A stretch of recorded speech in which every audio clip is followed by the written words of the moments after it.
E hoje tivemos informações bombásticas para o Bitcoin, para as criptomoedas e para os mercados. É disso que eu vou falar nesse vídeo. Vou estar aí atualizando a situação dos gráficos, da análise de sentimento, do macro, então bora lá. Antes de começar, eu peço encarecidamente que você deixe o like aí embaixo. É assim que o YouTube reconhece que esse conteúdo é bom e que você quer que esse canal continue trazendo mais conteúdos como esse. Não se esqueça de se inscrever no canal e ativar o sininho para receber as notificações dos vídeos e análises que eu posto aqui diariamente. Então, pessoal, vamos começar aqui pela análise dos gráficos do Bitcoin. Começando aqui hoje pelo semanal. Hoje a gente teve um evento importante, então eu faço questão de começar do tempo gráfico maior para o menor, na ordem de relevância. E tempo gráfico semanal a gente continua naquela mesma situação, pessoal. Em 2022 a gente rompeu um topo duplo que levou 1 ano e meio para se formar, e o alvo desse topo duplo para o Bitcoin é lá na região dos 12 mil dólares, gostem as pessoas ou não, tá? Façam a projeção vocês mesmos, façam a análise de vocês mesmos e vejam, tá? Ah, Tainan, mas o mercado subiu aqui em 2022 e invalidou esse topo duplo? Pois é, infelizmente não, tá? O mercado continua abaixo da região de suporte, então ele continua válido. Além desse topo duplo aqui no gráfico semanal, a gente consegue ver um outro padrão gráfico que também não é nada bom para o Bitcoin, para as criptomoedas, para os próximos meses ou talvez até semanas, que no caso é uma cunha ascendente padrão aí de continuação da tendência de baixa, tá? A cunha ascendente geralmente ela vai aparecer no meio ali de um movimento de baixa, tá? Antes de ocorrer a continuação. E no caso aqui do Bitcoin, pessoal, se a gente projetar essa cunha ascendente para baixo, o alvo dela ele está ali na região de aproximadamente 12 mil dólares, mesmo alvo daquele topo duplo que eu comentei com vocês, tá? Então, a gente tem dois padrões gráficos aqui no gráfico semanal do Bitcoin apontando 12K. Gostem as pessoas ou não, acreditem as pessoas ou não. E lembrando, a análise gráfica não é previsão, é uma forma que a gente usa para ver onde é mais provável que o mercado vá ir para montar o nosso gerenciamento de risco, né? Uma ferramenta que nos auxilia nas projeções a encontrar alvos para saber onde vamos realizar lucro, onde vamos colocar o stop, onde vamos entrar, tá? Mas não uma ferramenta de previsão. E o que eu vejo aqui, pelo menos, é a análise gráfica indicando dois padrões gráficos mostrando alta probabilidade nos 12K e até agora nenhum padrão gráfico aqui indicando alta, tá? Por mais que muitas pessoas não gostem, essa é a verdade, é isso que está no gráfico do Bitcoin aqui nesse momento. Mas isso aqui é um tempo gráfico semanal e, como eu disse, as coisas aqui não acontecem tão rápido, tá? Então, quem é ansioso nem deve olhar um tempo gráfico desse, porque pode demorar meses, talvez até anos aí para acontecer, para bater o alvo desses padrões aí no semanal, mensal, tá? Então, eu vou descer um pouco de tempo gráfico e a gente tem aqui o tempo gráfico diário, que nesse tempo gráfico a gente não tem muita coisa definida, né? Se a gente olhar aqui o Bitcoin, ele parece estar formando um topo duplo ali com alvo na região dos 19.800, porém ele não rompeu para baixo esse topo duplo, tá? E se ele não rompeu para baixo, meio que não faz muito sentido aí montar posição ainda ou apostar com tanta não certeza, né, mas acreditar que existe uma alta probabilidade do Bitcoin buscar agora, nesse momento, a região dos 19.800, tá? Tainan, quando que ele vai buscar? O que que vai indicar se ele vai buscar ou não os 19.800? Na minha visão, se ele romper, tá? Ele teria que romper essa região dos 24.800 dólares para baixo para romper a base do topo duplo e aí formar esse padrão. Por enquanto não aconteceu. Vamos para o gráfico de uma hora aqui. E no gráfico de uma hora, pessoal, a gente já tem uma situação um pouco diferente, tá? Se nos tempos gráficos maiores, ali semanal, mensal, a gente está em tendência de baixa, o diário está indefinido, né? Ele está naquela situação ali que não rompeu ainda. Aqui no gráfico de uma hora, nos últimos dias, a gente tem visto o Bitcoin em uma curtíssima tendência de alta, e desde que ele bateu ali na região dos 25 mil dólares, tá? Ele vem fazendo aí topos e fundos cada vez mais altos nos últimos dias. E agora, pessoal, parece que o Bitcoin está formando um outro padrão altista aqui, que no caso seria um possível triângulo ascendente que ainda não está confirmado. Atenção, não está confirmado, tá? Mas se o Bitcoin continuar nessa daqui, né, de continuar seguindo essa trajetória aí de afunilar para cima, né, mostrando uma força compradora, a tendência é que nos próximos dias aí ele acabe rompendo para cima. E Tainan, se ele romper esse triângulo para cima, ficar aí dentro, qual que é o alvo para o Bitcoin? Pois é, pessoal, é nisso que a análise gráfica nos ajuda muito, tá? Conseguir identificar, além dos padrões, os alvos, para saber até onde o mercado pode ir, se romper e confirmar o padrão. E a gente pode pegar aqui a parte de trás do triângulo ascendente, o alvo está ali na região dos 28.300 dólares aproximadamente, tá? Coincidentemente, galera, a região dos 28.300, 28.500 tem vários sinais de que pode ser alcançada nos próximos dias. Eu atribuo pelo menos 70% de probabilidade do mercado do Bitcoin alcançar essa região nos próximos dias. É lógico que tudo depende de vários fatores, várias variáveis, mas considerando só o gráfico e análise de sentimento, eu vejo uma grande possibilidade. Eu vou explicar melhor aí os motivos da análise de sentimento quando eu for falar dela aí no final do vídeo, mas só para mostrar para vocês, tá? Os gráficos aqui também estão confluindo aí para o Bitcoin subir. O que não está confluindo é a análise macroeconômica e aí a gente vê o que está acontecendo hoje, né? Bitcoin caindo em torno de 0,5%, SP500 caiu quase 1% hoje, galera. Quase 1% depois que o Fed soltou ali as projeções, se pronunciou, né? O Jerome Powell, presidente do Banco Central dos Estados Unidos, se pronunciou e o mercado não gostou nada das projeções, não gostou nada do que ele falou. É disso que eu vou falar, galera. O que aconteceu aí pegou o mercado de surpresa. Tainan, mas por que o Bitcoin não está caindo? Eu vou explicar na análise de sentimento, tá? Vou explicar o que pode estar acontecendo e por que eu acho que existe essa possibilidade do Bitcoin continuar tendo uma leve subida até a região dos 28.300 nos próximos dias, mesmo com toda essa situação aqui do mercado americano estressado, né? A gente veio o DXY subindo um pouco, até o petróleo tá caindo hoje, tá? O petróleo caindo geralmente significa medo de recessão, coisas do tipo, tá?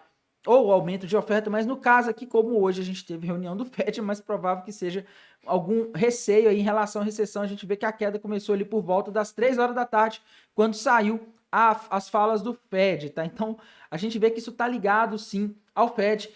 E SP500, né, pessoal, já vem corrigindo aí nos últimos meses, subiu todo o ano de 2023, todo ano não, primeiro semestre, mas subiu sem um motivo assim, né? O mercado estava apostando que o Fed iria cortar os juros a partir de junho desse ano, não cortou e a coisa piorou, inclusive, tá? Mas, galera, principal aqui em relação ao SP500, o que está causando essa queda? Por que o mercado não está se sustentando? E aí eu tenho que mostrar para vocês esse documento aqui, que era o documento que eu estava guardando. Galera, eu vou ser sincero com vocês, eu nem assisti a fala do Jerome Powell toda. Eu confesso para vocês que eu não assisti, por quê? Porque o que ele ia falar, os juros que ele ia subir, o tanto que ia subir, para mim já estava certo, tá? Eles mantiveram os juros ali na banda entre 5,25 e 5,50, tá? Então eu nem perdi tempo, porque eu achei que não tinha tanta coisa importante para ele falar. Eu queria falar mais é a projeção aqui, porque essa projeção reflete a votação de vários membros do Comitê lá de Política Monetária dos Estados Unidos. E começando aqui pelo mais importante que está todo mundo querendo saber, que é o que fez o mercado cair em 2022. Não só criptomoedas, mas ações, tudo caiu, ativos de risco se desvalorizaram por causa da subida rápida de juros.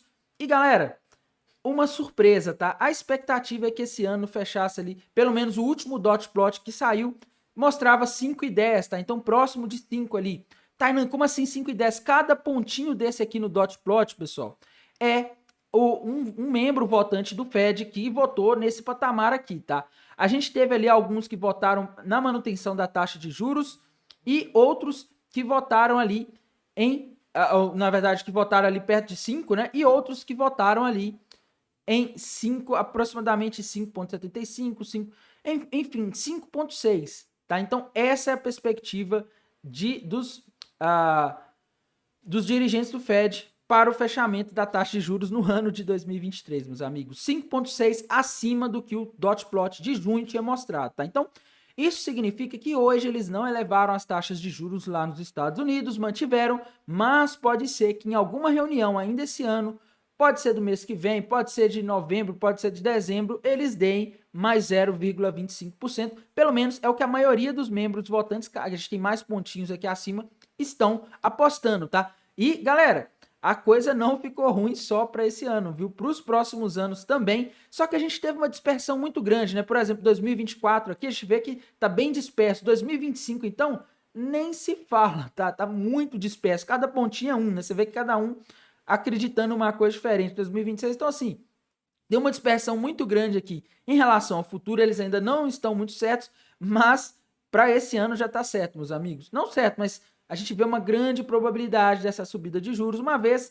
que a gente teve alguns dados de inflação recentes mostrando aí uma aceleração novamente da inflação em função dessa subida do petróleo, em função da economia americana que já está muito aquecida. E aqui no Dot Plot a gente tem vários dados muito interessantes, né, que mostram ali a projeção deles para a inflação, né? A gente tem aqui até uma espécie de sumário, tá? Então, para a gente ver aqui a projeção do PIB, tá? A projeção da taxa de desemprego, eles acreditam que ela vai subir aí nos próximos anos para 4,1. A inflação do PCI, eles estão acreditando que vai fechar em 2023 em 3,3, 2024 em 2,5, 2025 em 2,2. Então, assim, a gente vê que, na média, né? A gente vê que não tá muito legal, tá? Não tá muito legal, porque as projeções pioraram, galera. Como eu disse, o pior nem é isso. O pior é essa projeção aqui, ó. Taxa de juros nos Estados Unidos, galera, fechar esse ano em 5,6, ela vai subir mais do que o que o mercado estava esperando. E no ano que vem, 2024, ela deve fechar, pelo menos de acordo com a expectativa mediana deles aqui, em 5,1. Sabem o que isso significa? Que os juros não vai cair quase nada durante o ano de 2024, se depender dessa projeção e da vontade dos dirigentes do Fed. É lógico que isso pode mudar de acordo com a inflação, de acordo com a atividade econômica, mas do jeito que está aqui, galera, eles não estão otimistas, eles estão achando que essa inflação está persistindo e isso significa que nós vamos ficar com juros altos por muito tempo, o que significa que a gente pode ter uma recessão, uma vez com juros acima de 5 nos Estados Unidos. É um juros muito elevado, é um juros que acaba forçando outros países, inclusive o Brasil, a manterem juros elevados. E a gente já viu o que aconteceu esse ano, quando a gente teve a quebra de alguns bancos nos Estados Unidos, em função dessa elevação rápida das taxas de juros. E se elas permanecerem altas por muito tempo, outras empresas de diferentes setores nos Estados Unidos e no mundo podem começar a sofrer por causa dessa taxa de juros alta. Eles podem acabar tendo problemas, o que pode forçar a quebra de empresas, né, a liquidação, empresas caindo em recuperação judicial. E quando é uma empresa, por exemplo, quebrou uma transportadora há pouco tempo, tudo bem. Agora, quando é um banco que tem o dinheiro de um monte de gente lá, um banco grande, como os que quebraram, 2 dos que quebraram esse ano, a coisa é séria, tá? Porque pode acabar alastrando, pode acabar virando uma crise sistêmica. Por isso que isso daqui é muito ruim. Tainan, e o Bitcoin no meio disso? Uma coisa eu digo para vocês, tá? Essa taxa de juros, se ela fechar aí, se ela ficar acima de 5 pontos no ano de 2024 inteiro, eu começo a me questionar. Será que o Bitcoin vai ter aquele desempenho que todo mundo está esperando ali após o halving? Né? Porque a gente nunca teve o Bitcoin convivendo com uma taxa de juros tão alta nos Estados Unidos e no mundo, tá? Desde que ele foi criado em 2010. E para mostrar isso para vocês, eu deixo aqui, galera.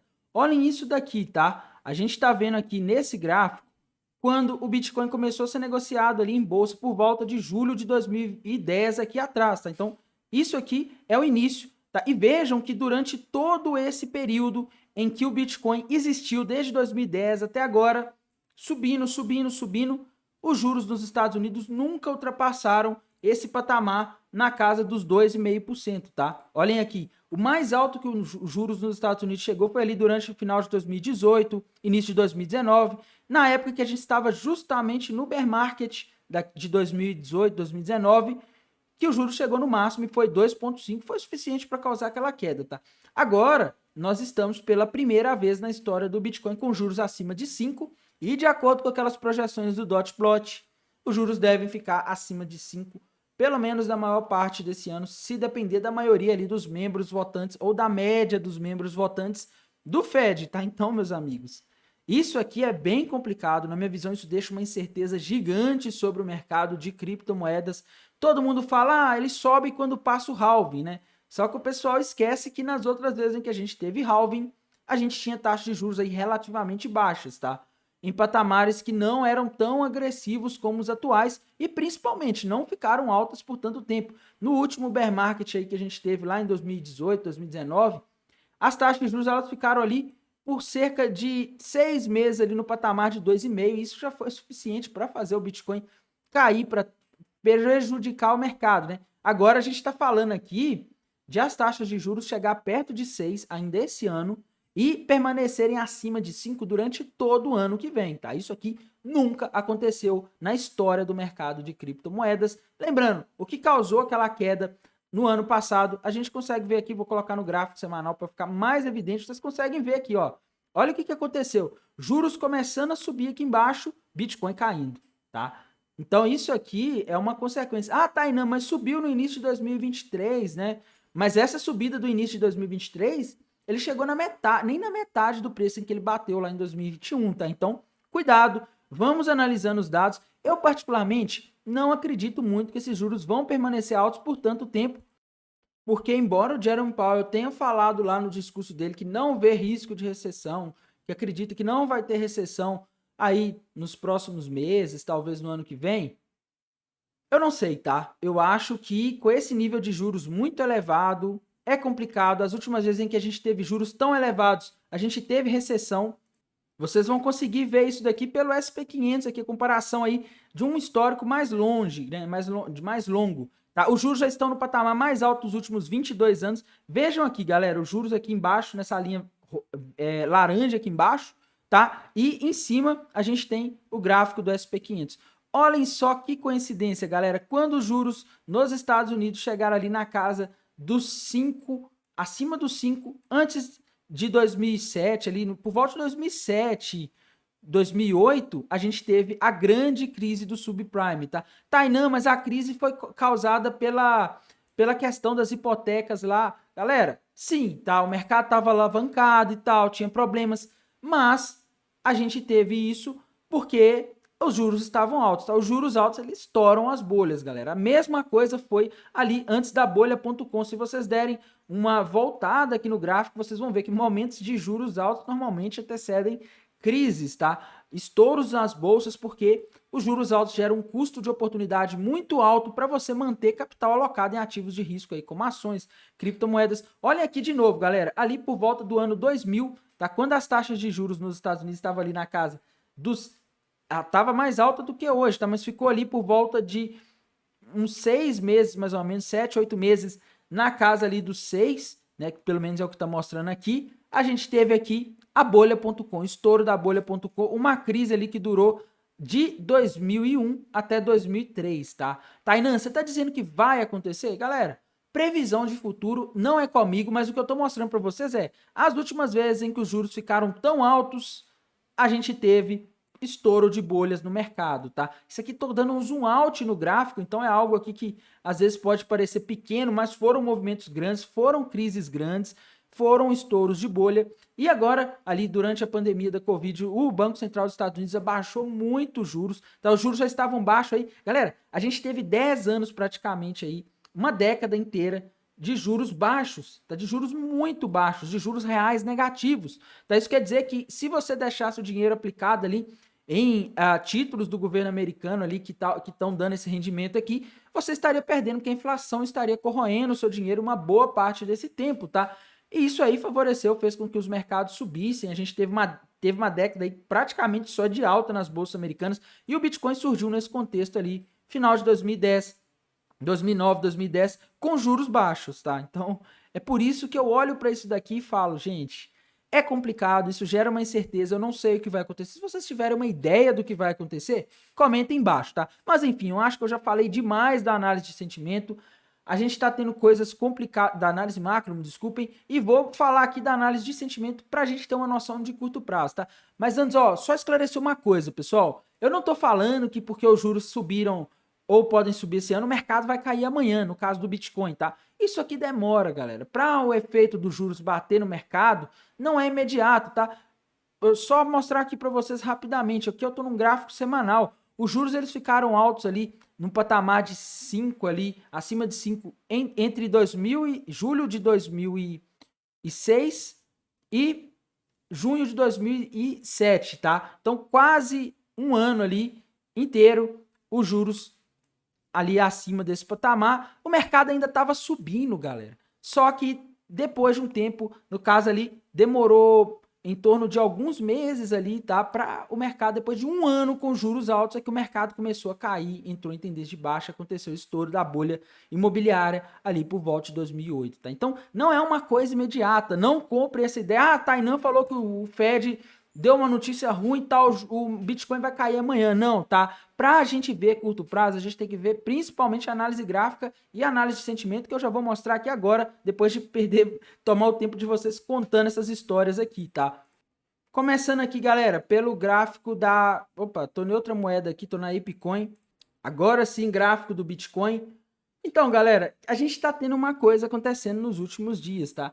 A gente teve um aumento sistemático desde o dia 12 de setembro de posições short sendo abertas no mercado, tá? A gente vê aqui o long short ratio caindo e com o open interest subindo nesse intervalo, né? Isso quer dizer o seguinte, não era a diminuição do long short ratio porque as pessoas que estavam apostando na alta estavam desistindo da sua aposta, e sim porque o pessoal começaram a chegar pessoas novas no mercado, não novas, mas pessoas que não estavam posicionadas ou que estavam e começaram a apostar na baixa. Mais pessoas apostando na baixa, o mercado vai para cima, obviamente, porque as baleias querem dinheiro dessas pessoas, para isso elas jogam o mercado contra, para ir buscar os stops, para ir buscar as liquidações. A gente vê aqui também uma tendência da taxa de funding de passar a maior parte do tempo negativa, tá mostrando que ficou mais caro, pelo menos na Binance Futures, para operar vendido. Se tá mais caro é porque tem mais gente, tá?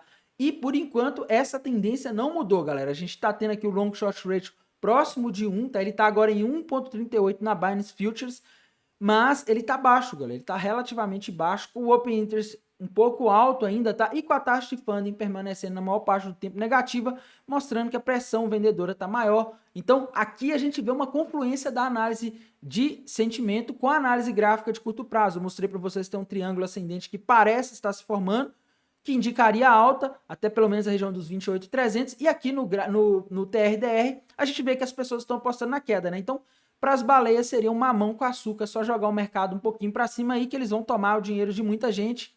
Já aqui na High Block a gente consegue ver, galera, uma outra coisa, que é onde que está a liquidez dessas pessoas, onde que as baleias precisam jogar o mercado para elas conseguirem tomar o dinheiro do pessoal que está apostando na queda aqui. Não é maioria ainda pelo long short rate, mas tem aumentado nos últimos dias, tá? Mais pessoas estão apostando, e a gente vê aqui no de 7 dias bastante liquidez ali na região dos 27.600, 27.500, tá? Ainda não pegou essa liquidez, e abaixo ali na região dos 26.150. Porém, pessoal, isso aqui é o de 7 dias, tá? É um range aqui que é relativamente curto e depende muito do comportamento, né? Se amanhã as pessoas começarem a abrir posições short ou long, o mercado ele pode mudar isso daqui, tá?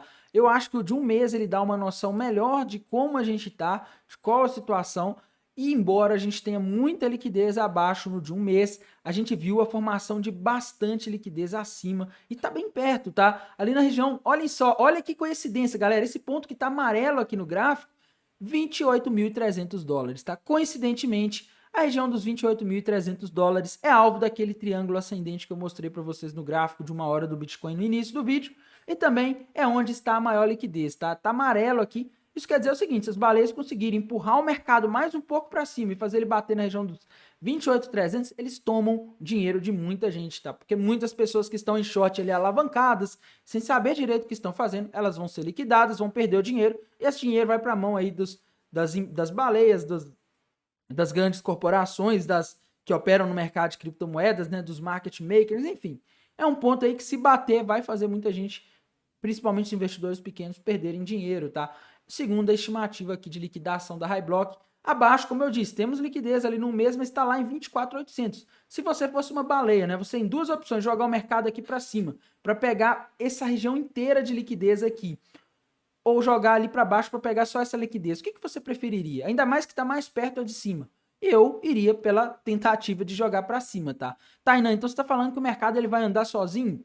É lógico, pessoal, que se a gente tivesse aí uma crise de liquidez no mercado normal, uma busca ali, o SP500 sofrendo um crash, tá? Alguma coisa do tipo, aí seria outra história. Aí a busca de liquidez se torna generalizada, e aí essas sardinhas que estão aqui espremidas correndo o risco de terem seus stops, suas liquidações acionadas, poderiam se dar bem, tá? Mas a probabilidade é baixa, até porque, embora a gente tenha alguns dados macroeconômicos ainda essa semana, o mais importante já passou, tá?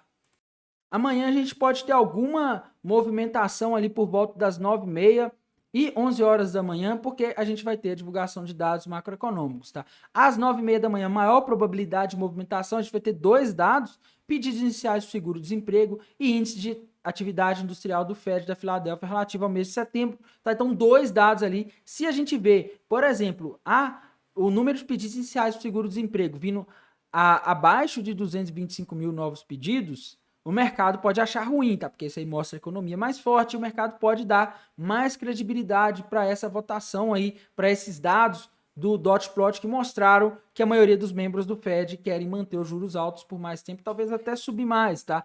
E o índice de atividade industrial do Filadélfia, se vier acima de menos 0,7, que representa aqui uma contração, né? Pode mostrar a economia mais forte também, o que reforça essa tese de subir juros, que é muito ruim para o Bitcoin, para as criptomoedas. Então vamos acompanhar esses dados amanhã.